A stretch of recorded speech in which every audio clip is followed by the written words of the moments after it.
KATV-12.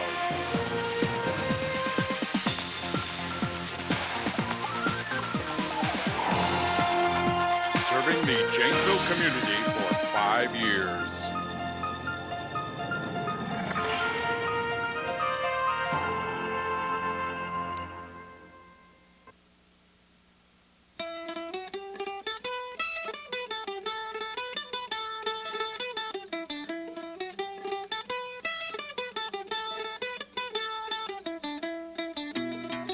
But tonight we're going to be talking about the Superior Hiking Trail.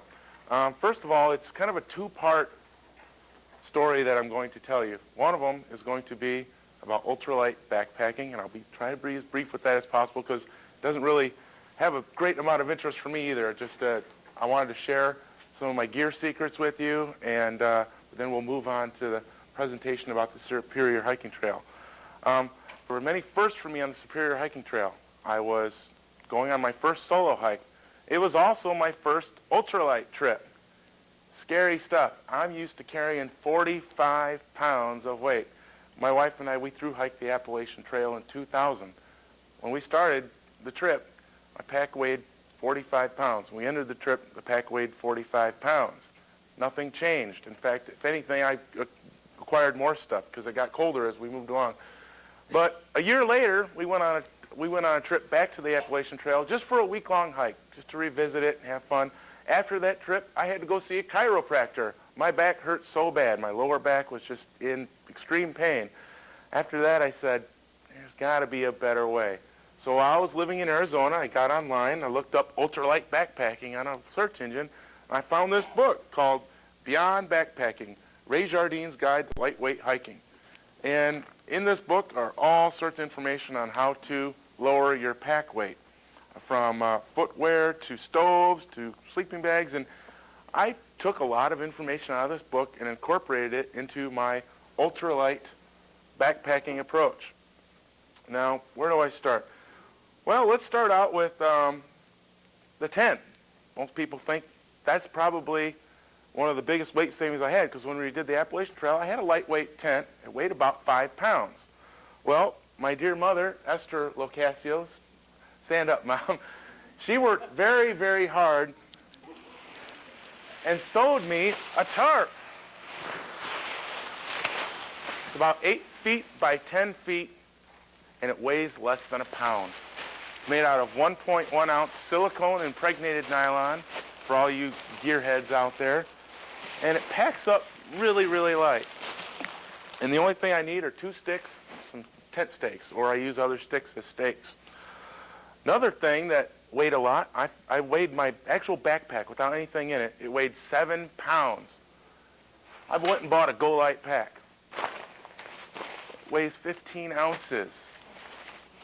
It's really lightweight, and believe me, the first time I tried this, I was scared, really scared, that I'm a big guy. I'm about 6'2", and I was scared that this wasn't going to fit me, and I looked very awkward and weird with it. I looked like a little kid. But it worked. It saves weight. And it costs a lot less than a normal backpack, which is a normal backpack can run about $300-400 for a good internal frame pack. It costs less than $100. If you shop around, you can get it for less than $70. Again, thanks to my mother, most sleeping bags weigh about 3 or 4 pounds. My mom, she's nodding her head. She was swearing and having a fit. Because Ray Jardine, bless his soul, and bless that book. It's a good book, but it just gave general ideas for sewing in the sewing chapter. And my mom, she just kind of played it by ear and sewed me a quilt. Now, if you're a cold sleeper, this quilt won't do you much good. I'm a very warm sleeper, and it's good for me down to about 30 degrees. I tested it. Anything lower than 30, I get a little cold myself. But it weighs, again, less than a pound. And the thing about a quilt that I like is when I'm in a sleeping bag, I tend to get that claustrophobic feeling, like I'm in a cocoon. And with the quilt, it's just a quilt that goes over you, and it's got these little foot pockets in the bottom that you put your feet in to keep your feet warm. And it really worked wonders on the Superior Hiking Trail. She's retired. She's out of business. On the Appalachian Trail, I went luxury. I had what was called a thermarest.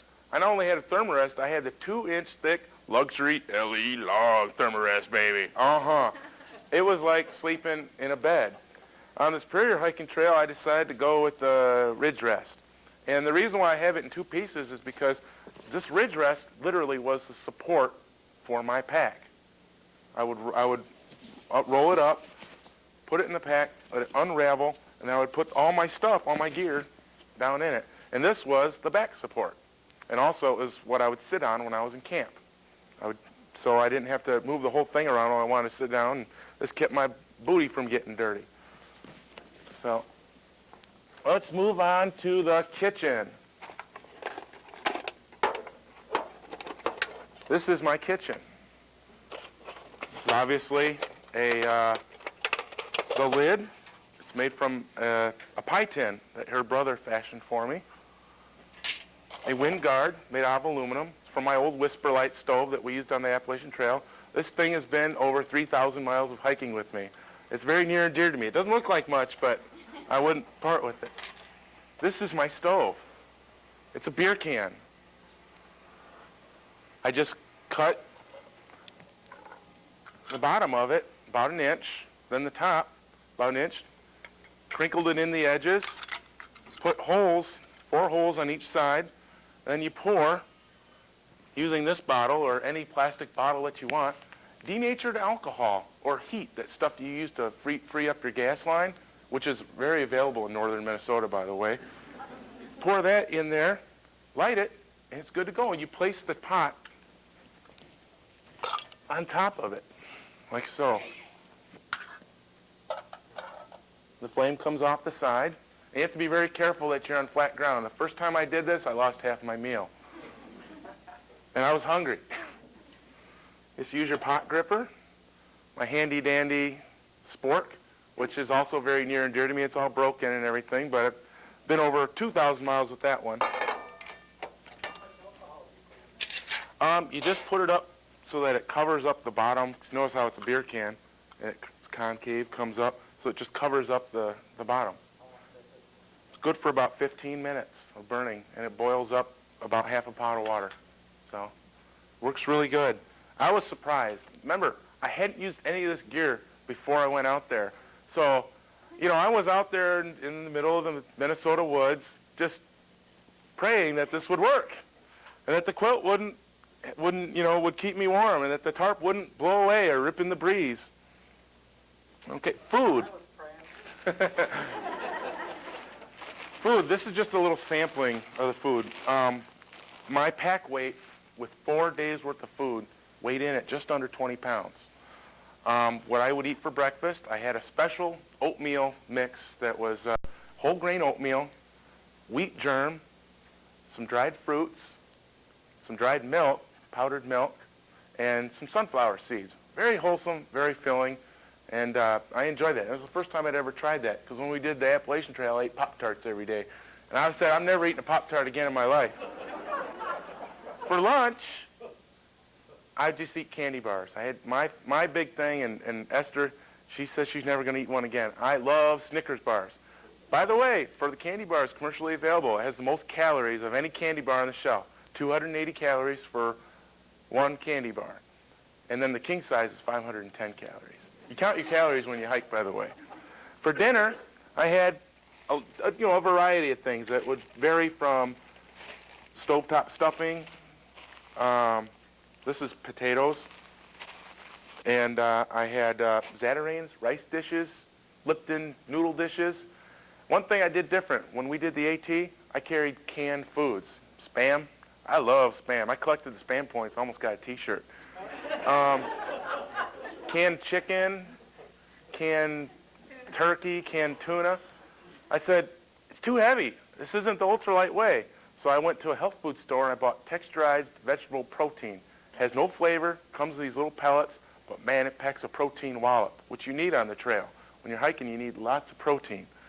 And for snacks, I would have, dried fruit, crackers, stuff that you can buy at a grocery store. I'm not into, one thing a lot of people think about when they're backpacking is those freeze-dried dinner things that you just pour the water in and close the pouch. And That's all well and good, and they are very good.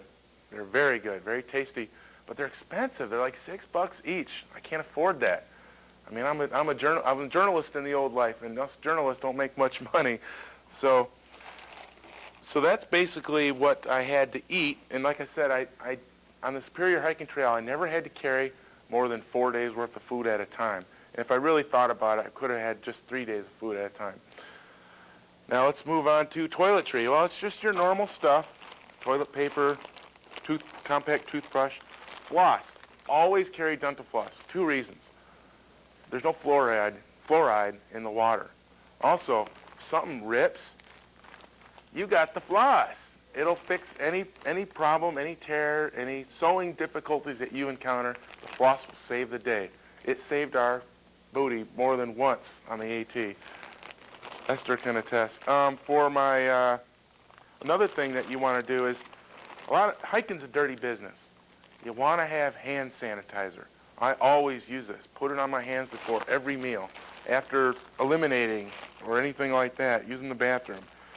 And for my emergency kit, I just had moleskin, Band-Aids. I tried this new thing called Invisible Skin. You put an applicator. It worked. It did good. It's lighter. And I had a little sewing kit in there, just a needle and some thread. That's about it. And that's pretty light. Go with the lightweight toothpaste too. Don't need to have a big tube. And then this was what I had next to my head every night, because I had my journal in it. Had the maps. I usually one of these little Petzl headlamps. It's a 3 LED kind of deal. Put it on your head, and it really lights well. I did some night hiking with it. Camera. This obviously isn't the camera that I had. I use disposable cameras. I'd like to have one of those little ELF digital cameras, but again, unlimited funds. The maps, and of course, even though you're hiking on a trail, you get lost, you need a compass. And that was about it for that. Also, how did he purify his water? A lot of people use those pump filter things. Those things always clog. I got tired of them. We used them a couple times on the Appalachian Trail. We sent them in, got it back. It didn't work, sent it back. Forget it. This is lighter. It's iodine. It's good for, they say don't use it for extended trips. Well, if you're out in the woods for 10 months and you have no access to town water, then, you might have some problems with the iodine. What it is iodine crystals are in this little water bottle, and you just pour 2 capfuls of the iodine in a quart of water, and then when you're done, you just fill it up again and keep going. It lasts forever. It says 2,000 gallons or more. We've had one since about 200 miles into our AT through hike, and it's still good. And it's going to be good probably for the next 10 years. And it costs about $13. Camp soap, obviously, you can use Dr. Bronner's or this stuff. I picked up Coghlan's at a gas station. And I always had 3 liters of water. Just plastic bottles, nothing special. And the Nalgene bottle. Clothes, my wardrobe. Who can tell me what these are? Gaiters. This is the thing that always set me apart as a hiker. You go into town, that's the first thing people look at. They kind of look at the pack, then, what are those around his ankles? I had a rain jacket. Now again, this is for temperatures down to 30 degrees for a warm person. I'm a very, very warm person. So if you are a cold person, you're going to want more insulation than what I'm giving you. It's just your $19 lightweight Camp Moore special rain jacket. For layering, when it did get cold, polypropylene long johns, Farm and Fleet. Polypropylene turtleneck. Again, another insulating. Liner socks. I like these socks because when I was out on the trail, it always reminded me of work and that I wasn't there. So I loved wearing these nylon socks. Rail rider pants, reinforced butt and knees. And these made the entire AT through hike, and they're still going strong thanks to my good wife's sewing skills. Wool socks. Smart. reinforced in the heel and the toe. Another pair of socks, because there's nothing like having wet socks in camp. You don't want to have wet socks in camp. It's a very miserable experience. And then usually your basic nylon swim trunks. I think I got these for $6 at Walmart. And polypropylene t-shirt. Nothing fancy here, folks. Nothing major name brand. Spent probably less than $150 on the whole thing. I don't believe in all that Gore-Tex stuff. I don't have anything Gore-Tex. Because no matter what, I've tried Gore-Tex. When you're hiking uphill and it's raining, you're going to sweat inside. And no breathable fabrics out there is made that's going to contain that or vaporize that out. So Gore-Tex is an expensive alternative. People like it for peace of mind. I don't need it. But again, I'm a very warm person. So I think that's about it for the gear presentation. Oh, another thing. I didn't have a pack cover. I had this garbage bag. Now it's a special garbage bag. It's a thick garbage bag used for compactors. It's a little bit more durable than your normal run-of-the-mill garbage bag. And for a ground cloth, what did I sleep on every night? Garbage bags.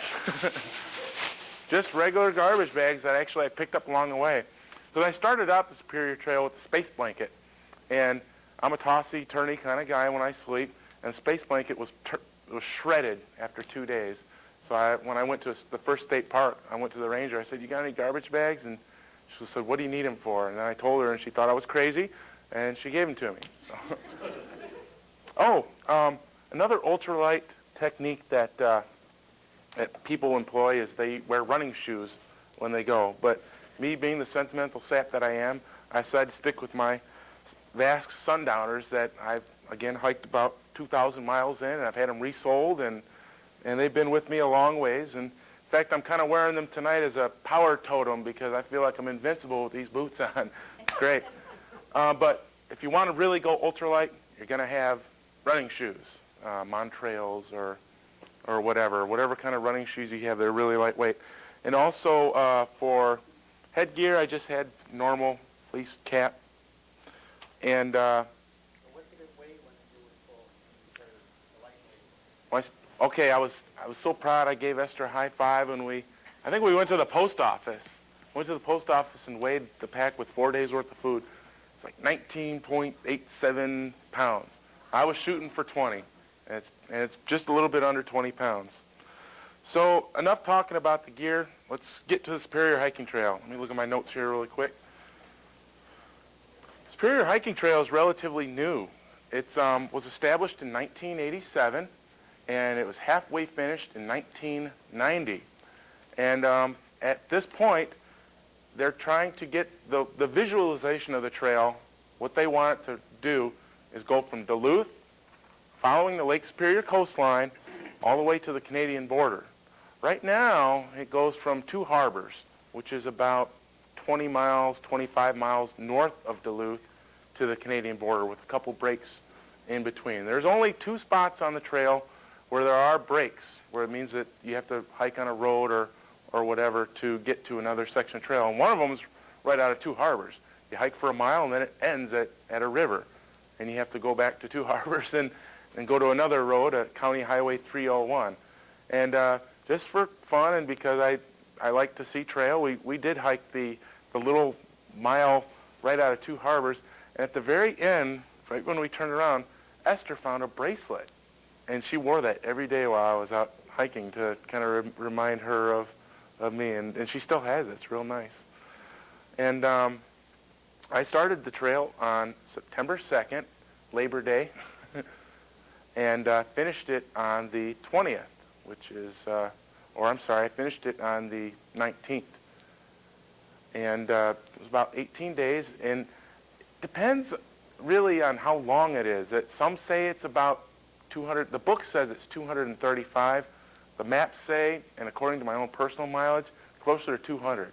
I recorded personally it was about 197 miles. So whatever you want it to believe it is, it doesn't matter. It's around 200. And the trail goes through 7 state parks, and it's is modeled after the Appalachian Trail. There are campsites located every 5 to 10 miles right off of the trail, easy to see. At each campsite, there are fiberglass toilet latrines. There's no shelters. There's no picnic tables. And some of the tent spots aren't even flat. The highest point on the trail is 1,829 feet. And the trail goes through and is part of the Sawtooth Mountain Range, which was formed millions of years ago by volcanic activity and is made of, for all you geologists here, basaltic magma and anorthosite, which is a whitish rock that is very hard and resistant to erosion. This is the beginning of the trip, again at County Highway 301. I'm got my eyes closed. I don't know why. It's just, a stupid picture, but that's the beginning. And one really, really, really neat thing about the Superior Hiking Trail is the signs. It is one of the best sign trails I've ever hiked.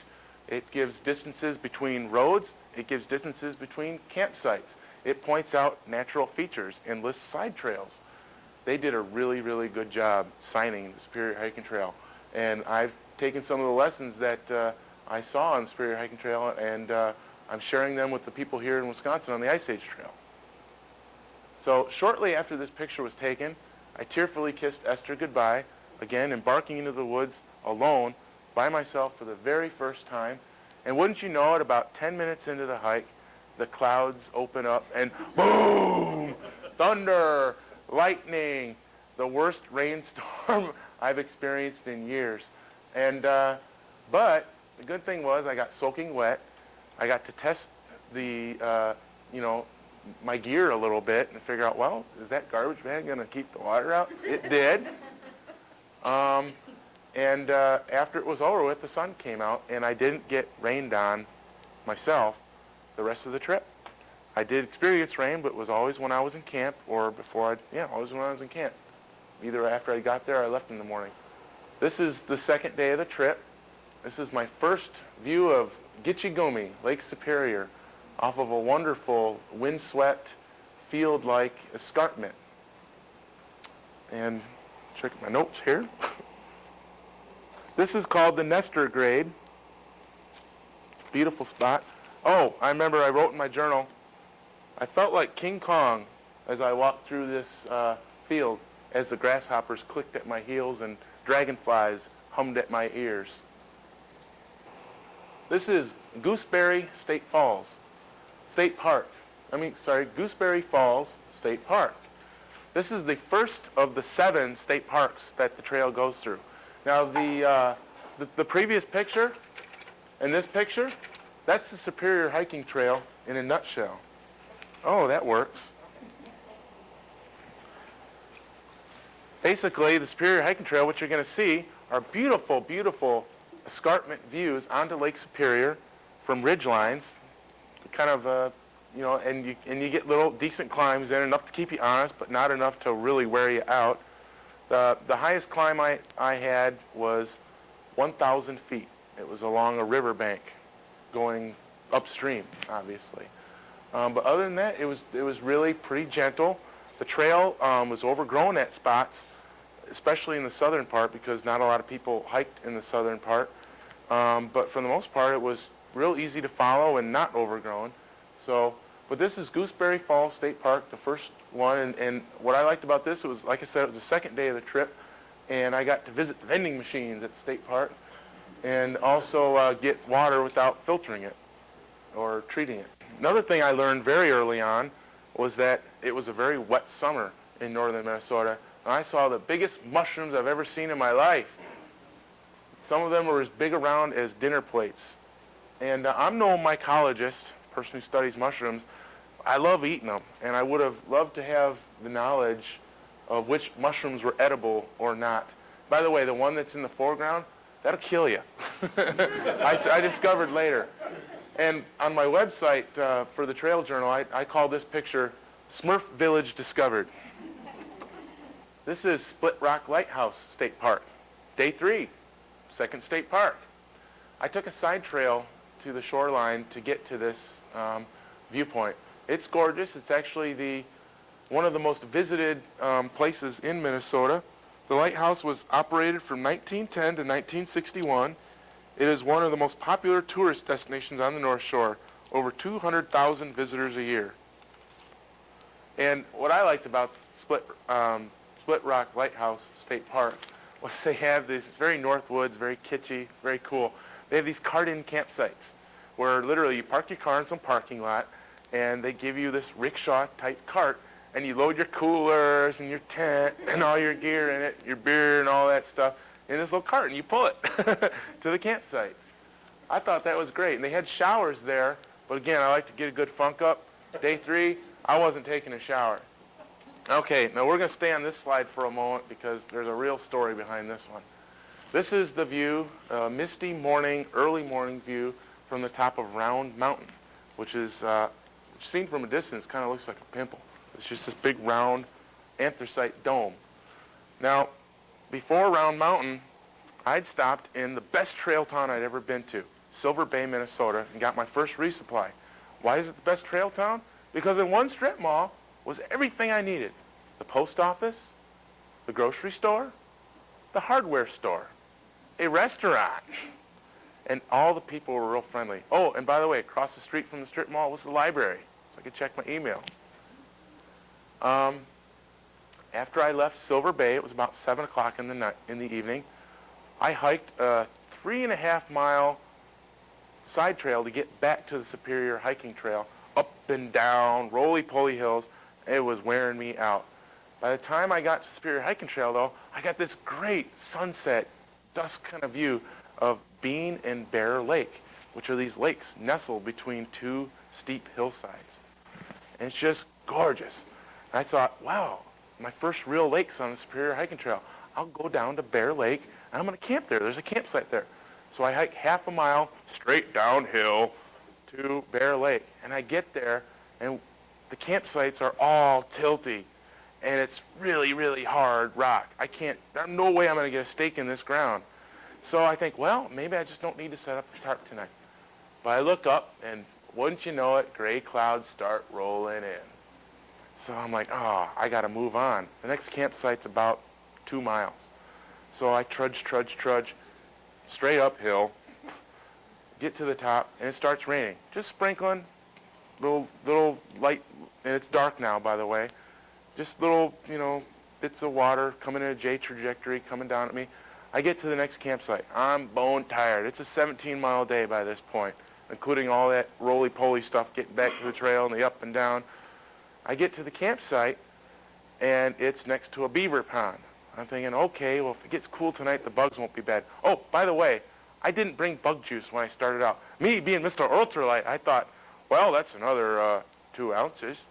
And, bug netting, that's another 6 ounces. So I set up my tarp, and the bugs are pretty bad. I'm thinking, it's going to cool down. When it'll cool down, they'll go away. Because it had cooled down the few previous nights. I hadn't had any bug problems up to that point. But it didn't cool down. The mosquitoes were horrendous. They were all over me, crawling up my arms, up my legs, and my neck. So I thought, okay, what am I going to do? I'm going nuts here. I'm too tired to move on. I can't do anything. So I remember a little Boy Scout trick. Oh, you burn a fire. They hate flame. They hate smoke. So I went out to the little fire ring, and I got just a bunch of sticks together and built myself a little compact fire. And I'm doing this thing with the smoke, putting it in my face, in my hair, just going all nuts.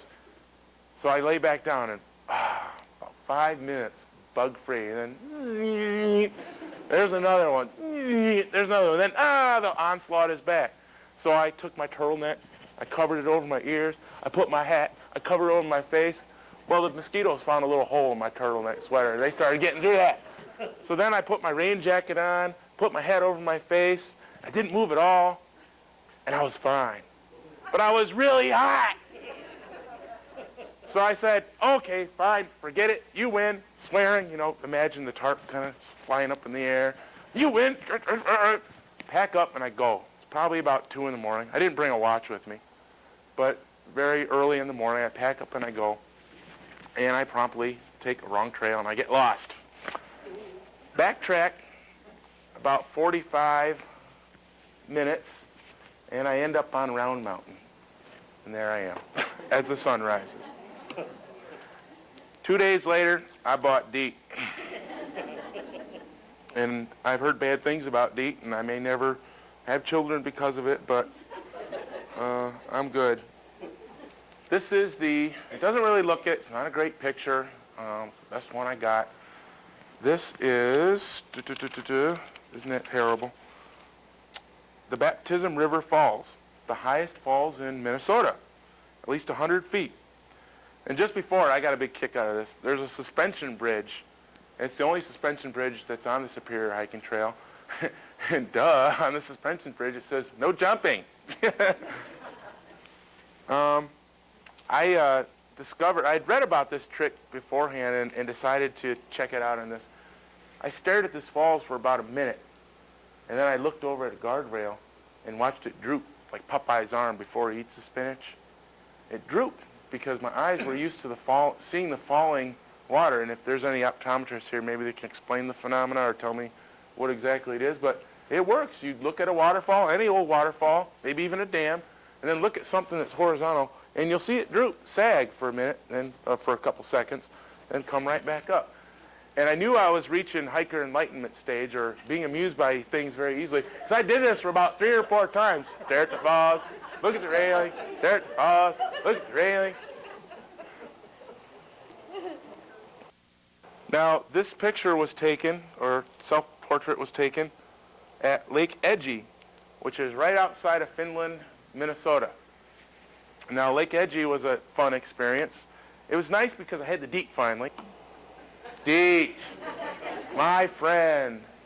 Still a warm spell though. It's really hot. You can tell I got my shirt off, and but I'm happy because I'm covered with DEET, chemical heaven. But just shortly before this picture was taken, it was so hot. I had been to Finland. I ended up talking to my father-in-law on the phone at this gas station, which was on the sunny side of the building, and the building was painted white. And I was roasting hot. And I'm saying, yeah, Dad, how you doing? It's a good day. But it was good to contact people, because remember, I was solo. This was like day 6. And another thing about the Superior Hiking Trail, when I went on there, I didn't see a soul. 6 days, I didn't see anybody. I saw maybe 1 or 2 people at the state park, but I didn't talk to them. But there was nobody on the trail. It was nice, though. I liked that. Well, here I am at Lake Edgy, and hot day. I'd hiked about 15 miles. I just went down to the lake shore, took off all my clothes except for my shorts. I'm still modest even when I'm alone. And I dive in the water, and it's all mucky, just nasty. Tree sticks everywhere, and I sink up to my thigh in mud. And so I swim out to the middle of the lake, hoping it'll get deeper. It doesn't. It's a shallow lake, just all muck. I get back to shore, and for the first time in my life, I came out of the water dirtier than when I went in. And this is after 6 days of hiking. Not only that, but I had leeches all over my legs and on my heel, and the next frame I think is not for the screamers. We'll get to that, but I had these wounds on my heel, and when I pulled the leeches off, just blood everywhere, pooled on the ground. But I still was happy. I just was in that hiker nirvana. I was clean. I took my water bottle, dipped it in the lake, poured over myself, scrubbed. Oh, I also checked some precious areas for leeches, and didn't find any. And but I dipped my water bottle in there and poured it all over myself, and got all the gunk and tree stuff out of my hair. And about 20 minutes later, there I am, still happy. It's all your frame of mind. You really got to have a good frame of mind when you're hiking, because leeches can put you off. Leeches can put you in a bad frame of mind if you're not careful.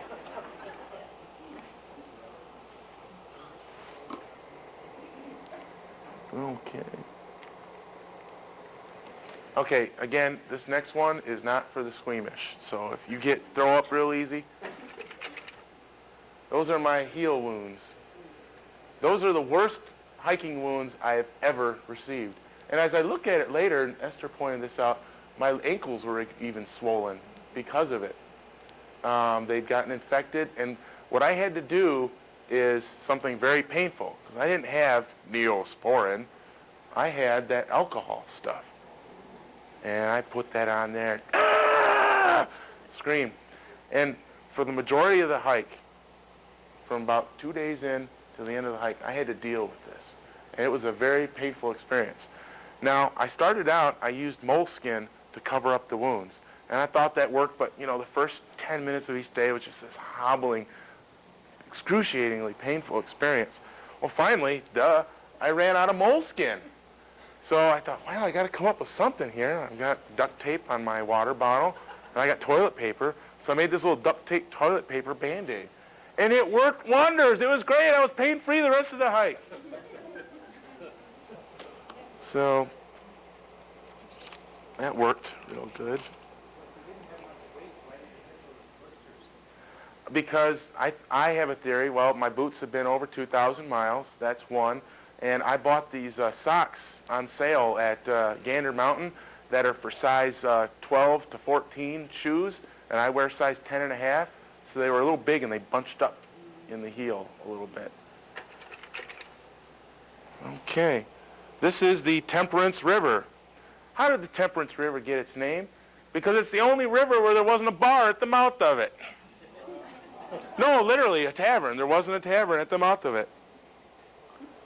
And, well, you know, I'm a little bit of a joke meister here. I play practical jokes, and I've got a little river joke for you. Along the Superior Hiking Trail, this is really cheeseball, so you're going to groan. I know it. Along the Superior Hiking Trail, there's a river called the Manitou River.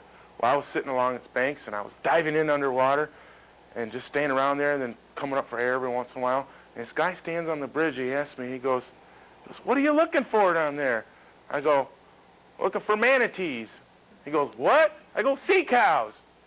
He goes, "What are you talking about? This is the Manitou River." So I dive down under, keep looking around, come back up. Guy's still standing on the bridge, and I go, "What's a Manitou look like?"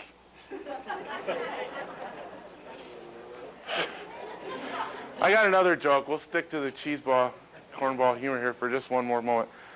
I was, you know, in the Tofty, a trail town, and I needed to get a ride back to the trailhead, and nobody was giving me a ride. So I thought, well, I went to the general store, bought me a Sharpie marker, and got a garbage bag, and decided to write a note, you know, telling people where I wanted to go. So I started writing out Superior Hiking Trail, but it didn't fit. So I just wrote SHT.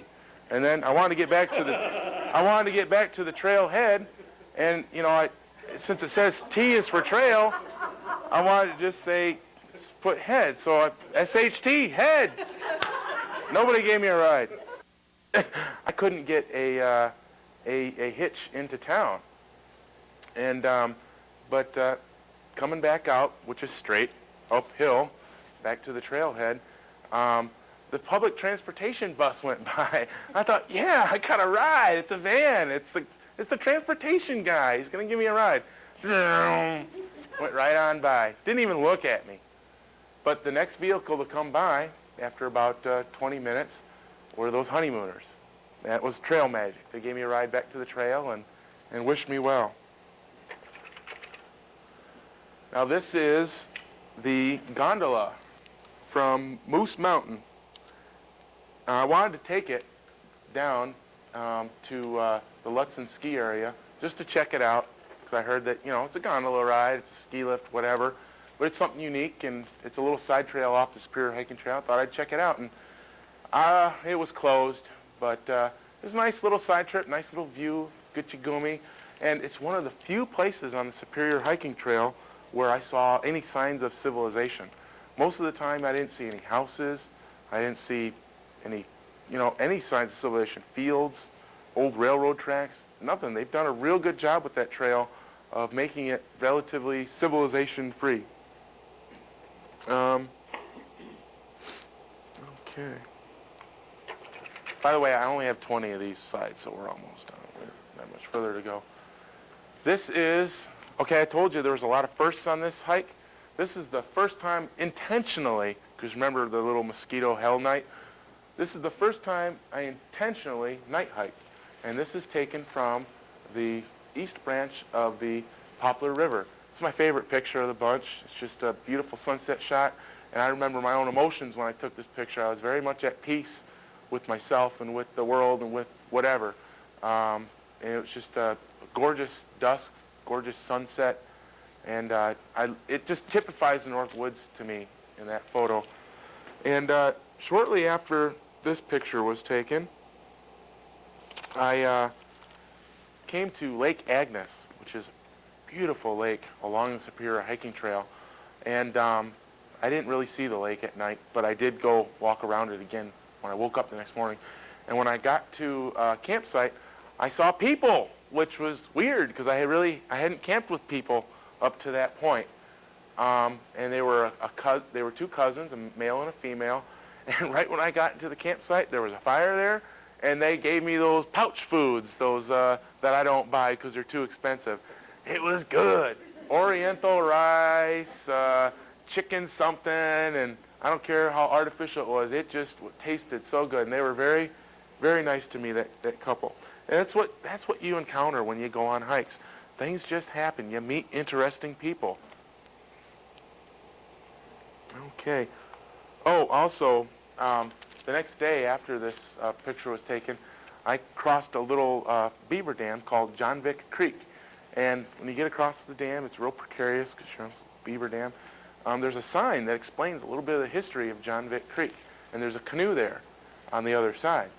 And what happened is when they originally put the Superior Hiking Trail through, it was over an old beaver dam. There were no beavers around. It was an abandoned dam, I guess.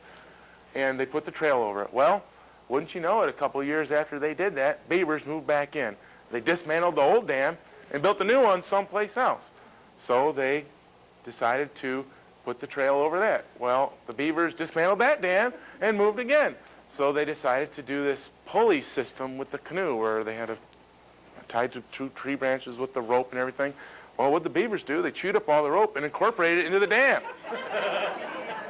So about 1997, they decided to put the trail over the dam again. And, well, knock on wood or whatever, beavers haven't messed around, so it's still there. I just love that, the little, industry versus industry, I call that, We're industrious little humans scurrying about trying to get one up on the beavers, and the beavers are doing their little thing. It's great. My engineer father-in-law, he loves that story.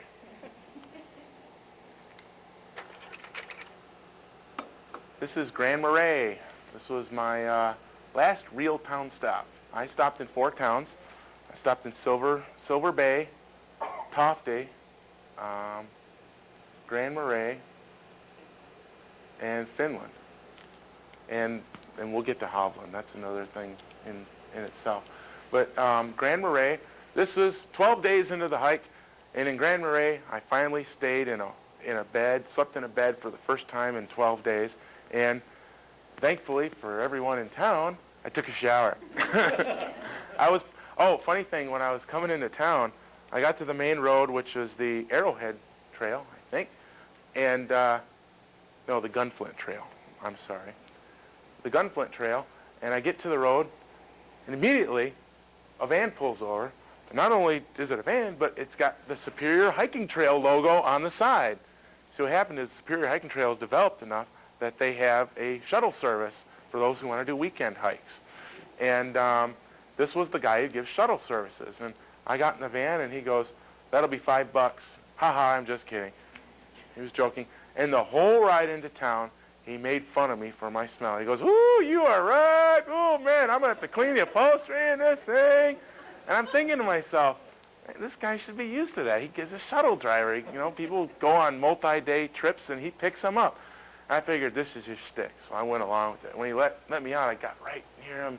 I went, "Have another whip." And he literally said, "Get out of my van." But Grand Marais, I stayed at the night before I got to Grand Marais, I stayed at this really, really slopey, slanty campsite. So I get into Grand Marais, and I hadn't had a good night's sleep because of the slopiness.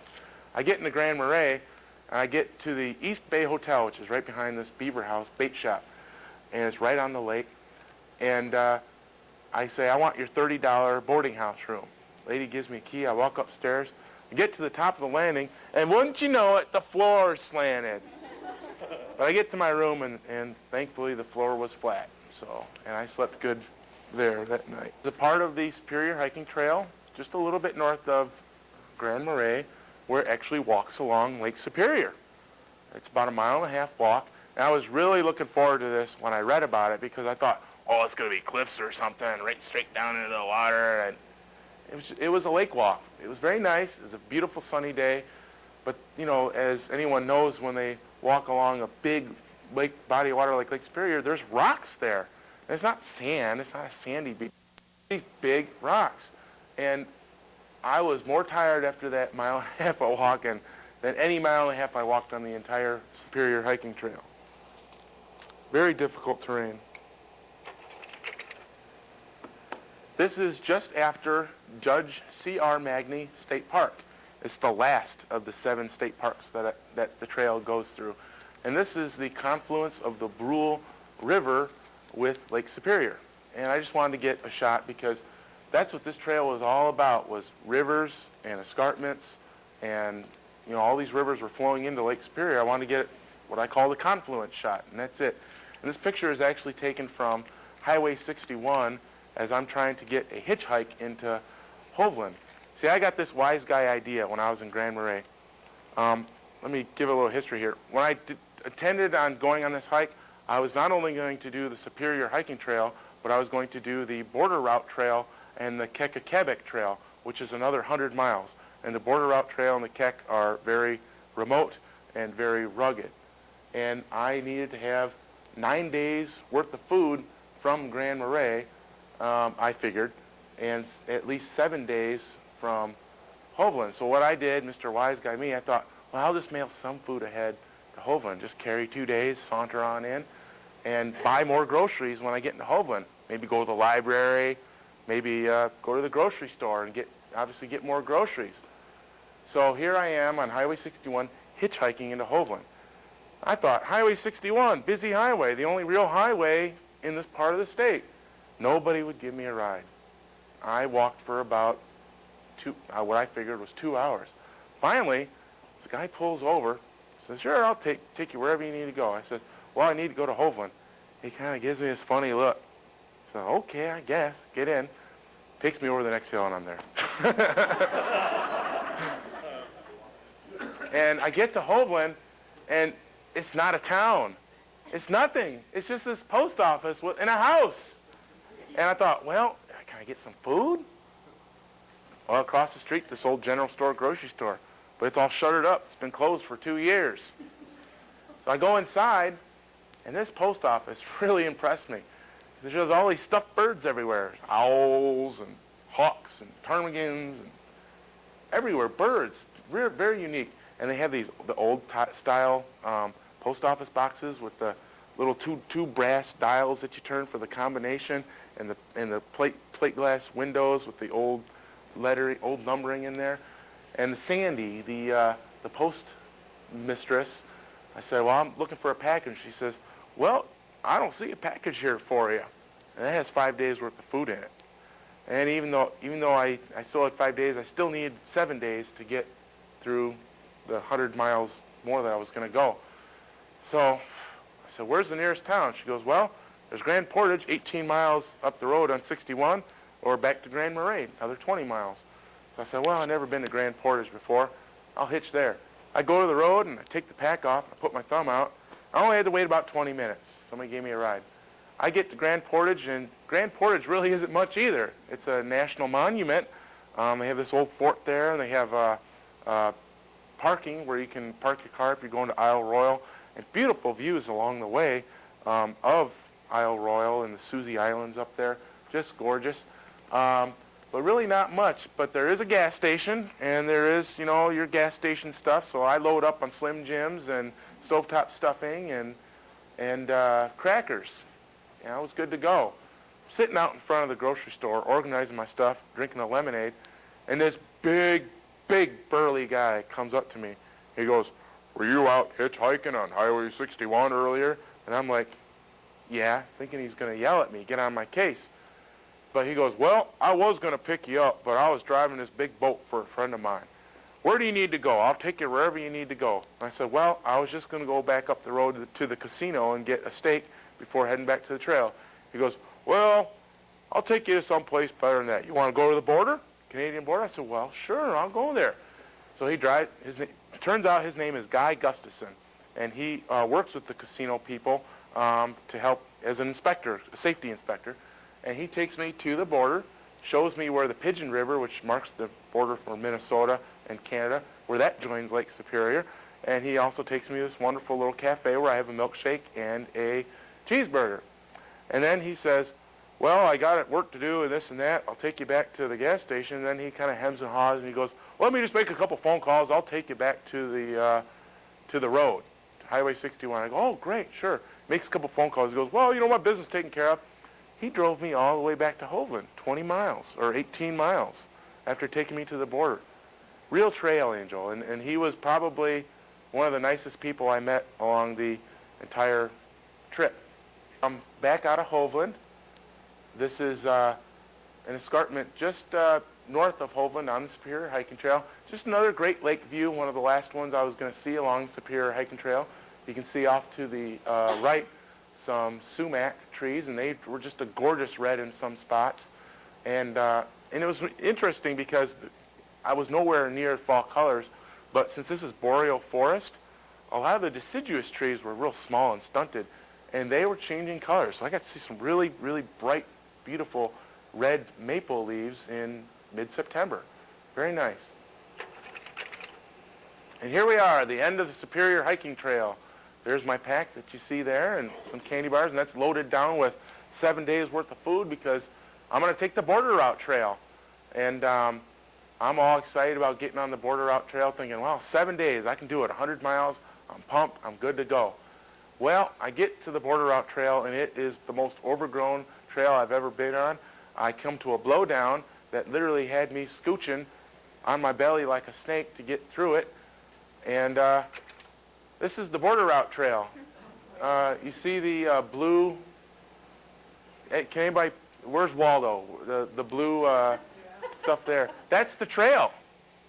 Now this is shortly after what happened is I had negotiated probably about 20 blowdowns by the time I got to this point. And this blowdown here that I'm looking at had me fall on my face. And I'm laying there on the ground with pine pitch in my hair and cuts on my arms and legs, thinking, you know, if you really hurt yourself, you're going to die. And I thought, well, then my pride, my male pride got in the way. Whoa, you're a hiker, though, man. You're strong. You're tough. You've made it 200 miles. You can do this. You're on your way. But then I thought about, you know, this isn't your job. You know, this isn't, because when I did the Appalachian Trail, we had many moments where doubt creeps in. It's a 2,000-mile trail, 2,000-mile-long trail. But on that trail, I was on the quest, the almighty quest to do it, to finish it, to make it. I thought, no, this isn't a quest. This is vacation here, folks. I'm tired of these blowdowns. I'm tired of trying to find the trail. So I decided to call it quits early. And I felt like a failure. I felt just dejected. Because when I was coming back, I got this great view of the, this is looking north to the Pigeon River, and I actually ended up climbing a little side trail to this little escarpment here, looking out and just gorgeous views. And I had second thoughts, but decided I was missing my wife too much and wanted to get home, so I went back to the end of the Superior Hiking Trail. And now the end of the, by the way, the Superior Hiking Trail ends in the middle of nowhere. It's just a gravel road, nowhere, 20 miles from a real paved road. So I thought, well, I got a little nice 20-mile hike ahead of me here, but since I'm ending my vacation 5 days early, I got plenty of time to get there. But I get to this little campsite along the Swamp River, I think the name of it was, and there's this couple there with a camper and a dog. And I didn't really talk to them. I was kind of feeling real dejected and depressed, and I was pretty tired by that point. Set up my tarp on the hill away from them. And the next morning I get up and I go to the camper. I go by the camper. The guy's sitting out eating breakfast. And I go, you know, the best way to get back to Highway 61? And he tells me you got to take this road to this road, and I write it down and everything. Then he asks me, he goes, you want some eggs? Sure. I just had eaten my wonderful oatmeal breakfast for the 18th morning in a row. I wasn't going to turn down eggs. So he gives me eggs, and they're real good, and I realized why he offered them to me. They're his big specialty. And I wish I could remember his name. It's Bob something, and his wife Carolyn, and their dog Duke. And after eating eggs, we get to talking about the outdoors and everything. And he goes, yeah, I was in Grand Portage the other day to get a part from my camper, and I met this really nice guy. He gave me all these GPS coordinates of his favorite fishing spots. I'm thinking, Grand Portage, nice guy. I said, well, was the guy's name Guy? He goes, yeah, it's Guy Gustafson. Same guy who was real nice to me a few days earlier. Had helped this couple out. So, moral of the story is you got to strike up conversations with people, Bob or Bill or whatever, and his wife Carolyn and their dog Duke. They gave me a ride all the way back to Grand Marais. So again, he had to get another part. The door fell off his camper or something, and he needed to get it fixed. So he was going to Grand Marais anyhow, and he offered me a ride, and it was great. I got back home from the middle of nowhere. And that, gentlemen and ladies, is my hike. I have to make any river crossings on the trail. Again, since Esther and I, we've had experience doing trail work in the summer before I went on this hike, I had a great amount of respect for the people who built the Superior Hiking Trail because, again, all sorts of little rivers and creeks and crossings like that, every single one of them had a bridge. I didn't get my feet wet in any kind of river for any reason. Remember how earlier I talked about the quilt and I said that it's been tested down to 30 degrees? That's about as cold as it got, and it was actually the first few nights and the last few nights that I was on the trail. Oh, and to repeat the question, he asked me how cold that it got at night. Now here's where I got fooled. Remember I told you I didn't start out with bug netting or DEET? Because Mr. Wise Guy Research Man, me, I thought, I did some research, looked on weather.com and looked at all the weather trends for the North Woods of Minnesota, and it said that, well, in September, the average daytime temperature is 70 degrees, and the average low at night is 30 to 40 degrees. I thought, well, mosquitoes don't like being out in 30-degree weather, so I won't need it at night. Well, we had a few warm nights, and that's, as you've heard about already. Another unique thing about weather patterns is I thought that because of the lake, there was going to be real crazy weather. And I really didn't experience that. It wasn't really, if it was going to rain, I kind of saw the clouds forming right away, and it did rain about 5 or 6 times.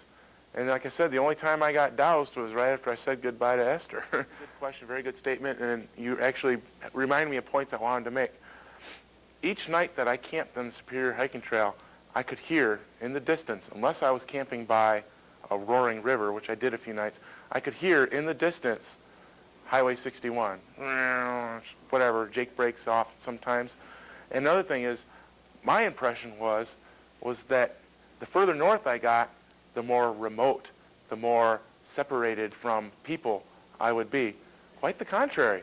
The more north you get these beautiful, you get more, I guess, what you call day trip features, like Carlton Peak, Mount Oberg, and some other trips where you can just hike about a mile up from the road and back. And I saw more people up north than I did in the south, which doesn't have as many of the dramatic day trip type features. Another thing about the Superior Hiking Trail is not all of you are going to be long distance backpackers. I understand that. But every single one of you can enjoy the Superior Hiking Trail in some way. It's near Highway 61. It never gets more than a mile, or at one spot around Finland, it's about 5 miles inland from the lake. And there are lots of access points to go to just little hikes, sometimes even a quarter mile long. And it's very, very accessible. And also, there's those 7 state parks. If I were to plan a Superior Hiking Trail trip again, I was feeling a little bit like not doing a long distance hike, I'd visit every one of those state parks because that's where the most beautiful waterfalls were and some of the most beautiful peaks were. And I have this lovely book which I use to support the slide thing. It's called The Guide to the Superior Hiking Trail. Look for it online. It's on Amazon, all your various search engines, or you can order it through Ridgeline Press in Two Harbors, Minnesota. This is a very good book for planning a long-distance hike or a day trip or just a weekend trip. The Superior Hiking Trail is accessible to everyone of every age. And also, it's not far from here. I think from Janesville, it's about an 8-hour drive, 7-hour, 8-hour drive to Two Harbors. So, any other questions? Oh, also, I wanted to draw your attention to this board over here. I kept a very extensive, sometimes too extensive, journal of my hike, and it is available at www.trailjournals.com. Just type Raru, which is my trail name, in the search box, or you can do a Google search under my real name, Greg Locascio.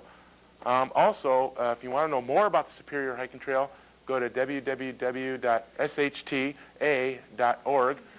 And I want to promote the Ice Age Trail, too, because the Ice Age Trail is really what got me into long-distance hiking in the first place at www.iceagetrail.org. So any other questions? And that's a good place to stop. Okay.